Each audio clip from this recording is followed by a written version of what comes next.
Howdy, Jacob here. Today we're looking at Elf Beauty in the personal care products industry. $10 billion market cap, essentially the same enterprise value.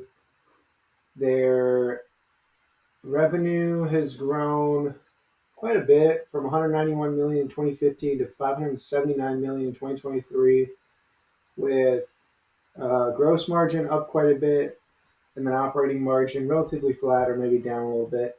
Return on invested capital of 13.5% last year. Pretty good. I wouldn't say that's anything absolutely substantial, but pretty solid, likely above the weighted average cost of capital. The only thing is on a 5-year average basis or 4-year average basis, it's probably more like 7 or 8%. So then if we look at their income statement, we see that shares are rising a bit.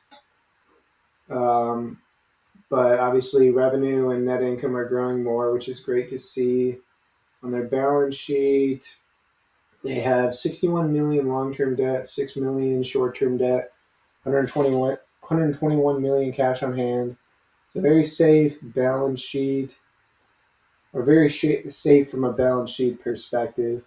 And then the cash flow, we see that their use of cash, a little bit of acquisitions, a lot of debt repayment, but then it looks like in the rolling 12 they issued 198 million. So interesting here. Looks like they've issued a bit of shares beyond stock-based compensation. Okay. Interesting stuff. Did they just increase their cash balance? Okay. Yep. And that makes sense. All right, I'm going to start making some assumptions here. So revenue growth, I mean, it's been pretty substantial. Whether that can grow or not, I don't know. I've never really heard of this company before. Founded in 2004.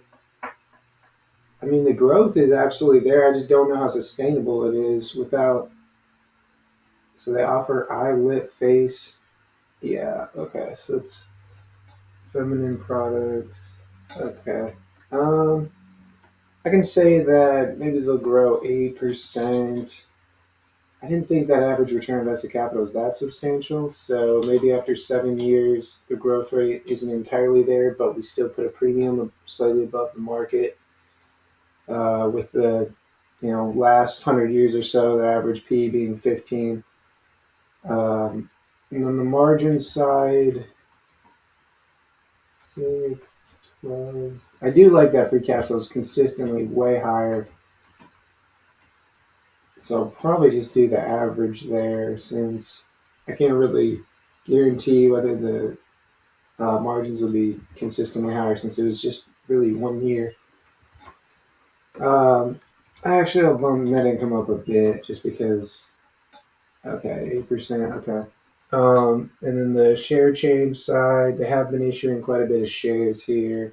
So let's say 3% jump in shares. And we're